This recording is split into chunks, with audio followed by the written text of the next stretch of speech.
नमस्कार शेतकरी मित्रांनो, स्वागत आहे आमच्या शेतकरी मित्र 1994 या यूट्यूब चॅनलवर। तर शेतकरी मित्रांनो, भारत कृषीप्रधान देश म्हणून ओळखला जातो, म्हणून शेतीला खूप महत्त्व आहे।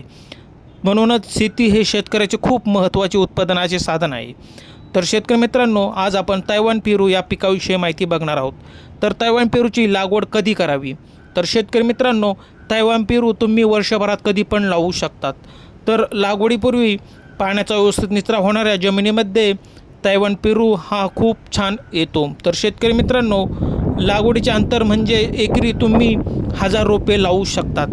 तर 2 ते 4 वर्षांमध्ये उत्पन्न देण्यास सुरुवात होते। त्यानंतर शेतकरी मित्रांनो, पेरूचे खास वैशिष्ट्य म्हणजे हा पेरू गुलाबी रंगाचा आणि रसाळ गोड असल्यामुळे हा खूप बाजारामध्ये विकला जातो।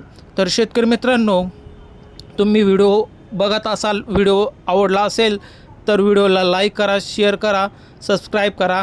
धन्यवाद।